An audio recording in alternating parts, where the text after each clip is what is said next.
So I welcome you students for our consideration of p block elements. In p block, in all we have 6 groups starting with boron aluminum family.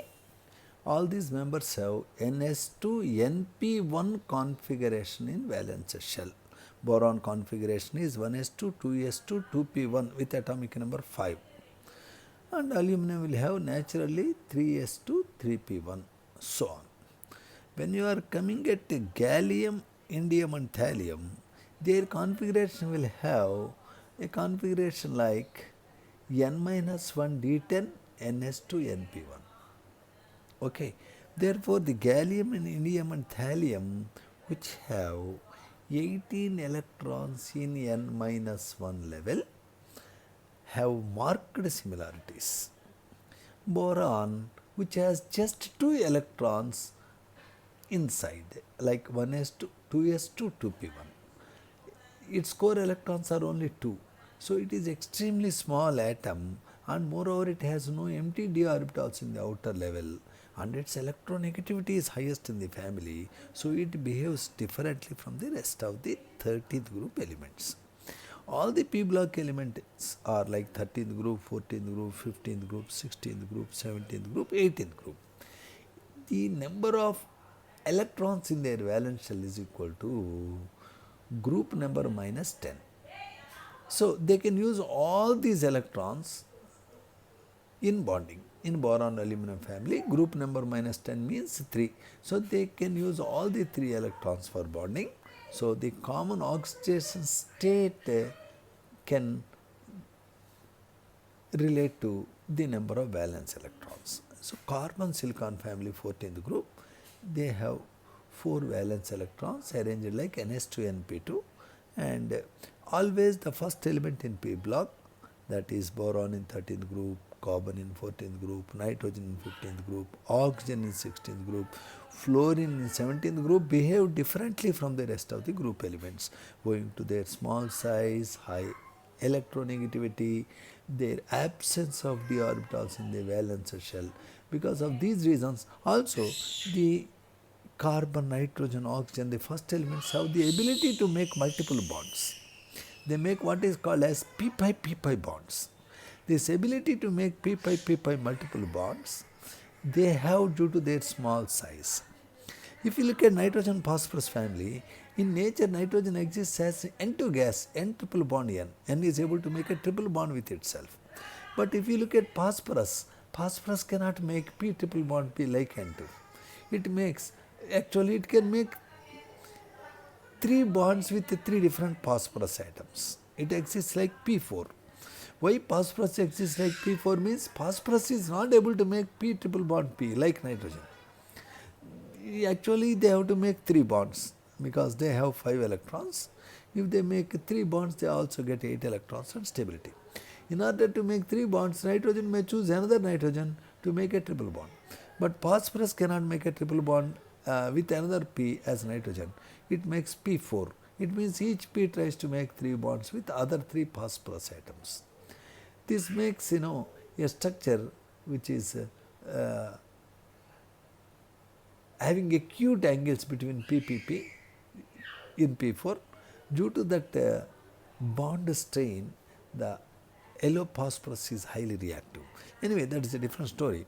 The 15th group elements have 5 electrons in the valence shell. The 15th group element, nitrogen, phosphorus, arsenic, antimony and bismuth, they make hydrates of formula MH3.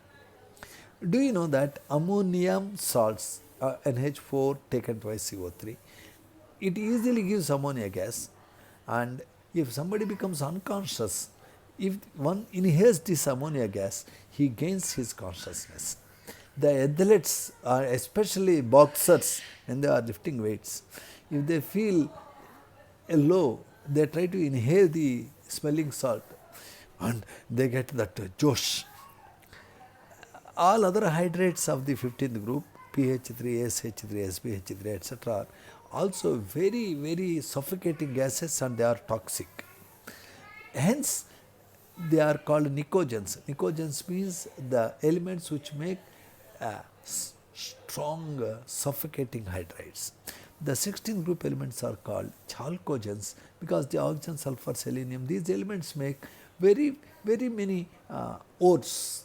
For example, iron in nature exists as iron oxide, copper exists as copper sulfide. Many metals exist as their ores wherein they combine with these elements.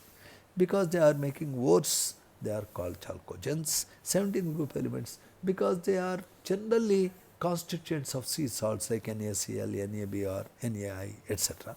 They are called sea salt forming elements or halogens. And the last group, helium, neon, argon, krypton, xenon, these are all noble gases and they are called aerogens because they are separated from air and they are generally inert and reactive. They have NS to NP6 configuration. They are very stable. They exist as monoatomic gases and they are diamagnetic. These atoms do not combine with others. They are monoatomic gases. This is the p block. In the p block, if you draw a line from boron to astatine, to this diagonal, what all that is there on the right side, they are non-metals. What all elements that are there on the left side are metals. And notice this boron, silicon, germanium, arsenic, antimony, tellurium are regarded as metalloids. Some workers do consider polonium and astatine also as metalloids. Metalloids are those in between metals and non-metals. Now, in any group you study, you need to see the trends like how do the atomic radii, ionic radii vary down a group. Generally, atomic ionic radii increase. How do the densities vary down a group? Generally, they increase. How do the melting points and boiling point vary? Are there any exceptions? Most of the time they increase, but in 13th group you can see gallium has extraordinarily low melting point because gallium exists like Ga2. So, what are the variations in melting points, boiling points? Ionization energies, generally they decrease, but if you look at the ionization energy IE1 in nitrogen phosphorus family, they are decreasing. But IE2, IE3, if you consider, the bismuth has higher ionization energy too than antimony. So, you will see the trends. Generally, electronegativity down a group decreases. Nitrogen electronegativity, for example, is 3, phosphorus is 2.1, arsenic is 2, and antimony and bismuth both are 1.9. The decrease is very less. Generally, in any other group also, electronegativity is decreased down the group.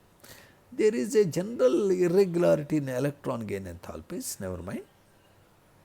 Here I want to say in 15th group, the nitrogen exists as N2 gas in atmosphere. This is the major component of air.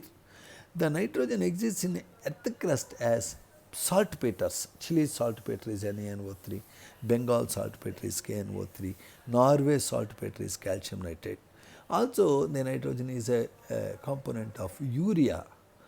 Human beings' urine contain urea, right? When you heat urea, you get ammonia. Some time back, the urine from public toilets they used to collect and make, ammonia. The nitrogen is very interesting element, sir. If a car meets with an accident nowadays, a safety balloon is expanding. That safety balloon is actually is getting inflated by nitrogen gas due to decomposition of a compound called barium azide, Ba3 taken twice. The barium azide actually decomposes to a very pure form of nitrogen. The nitrogen is available in elemental state, also in combined state. So also arsenic, antimony, bismuth are there in native state and also in combined state. But phosphorus is naturally available as apatites. Apatites are compounds of formula Ca3PO4 taken twice dot CaX2. X can be F, X can be Cl, X can be OH. These apatites can be fluorapatites, chlorapatites, hydroxyapatites. Do you know your teeth is also having a kind of apatite coating? So, the arsenic, antimony, bismuth in nature exists as their sulfide ores and they are not much abundant. Looking at the 16th group element, oxygen is there a main constituent in air after nitrogen. Oxygen is also there in combined form in water. It is there a component in many ores. Sulfur is also there in naturally elemental form in some areas, but it is available in combined form too. Selenium, which is used in your Xerox machines, is a bit rare metalloid. Fluorine, chlorine, bromine, they are there in the salt form of the sea waters. Iodine is there in seaweeds as the iodide. Astatine is very, very rare. The noble gases are there in air, so they are separated from air called aerogens. Do you know argon is there in air by almost 1%? The very popular carbon dioxide is there in air by 0.03%. It means argon is 33 times more than carbon dioxide. So this is a general idea about the elements of P block. Mainly in each group you study the general trends, how the first element is different from the rest, what type of hydrates they make, and how do the properties of hydrates vary down a group, what type of oxides they make, what type of halides they make, why NF3 is only stable halide, NCl3, NBr3, Ni3 are very unstable and explode, why N is not making NCl5 whereas P can make PCl5, PCl3, and you will be also seeing various compounds made by metals and these elements, what is their significance. You will be looking at the general way they make oxides, different type of oxides, their structures, and also you will be looking at the oxyacids these elements probably can make. How do these oxyacids are made and what are their properties. We will make a very general study. You need to confine yourself to NCERT. That is enough for even IIT JEE mains and advanced. So confining yourself, you should see a trend. The same pattern you will follow while studying 15th group, 16th group, 17th group, 18th group. The general trends, anomalous behavior of first fellow, hydrides, oxides, halides, how do they react with metals, and how particularly an element like nitrogen or oxygen or fluorine is prepared, and what are the properties of say nitrogen, or what are the properties of phosphorus, how many various physical forms or allotropes of phosphorus are there, of sulfur are there, and what is the important use of the oxyacids of nitrogen, say nitric acid, nitrous acid, phosphorus acid, phosphoric acid, sulfurous acid, sulfuric acid, hydrochloric acid, hypochlorous acid, so on. This is the way we study the P block, and it is if you read a number of times, automatically these facts will register in your mind, and actually in your real life also some of these compounds you will use. With that note, we conclude the introductory session of P block. Thank you very much.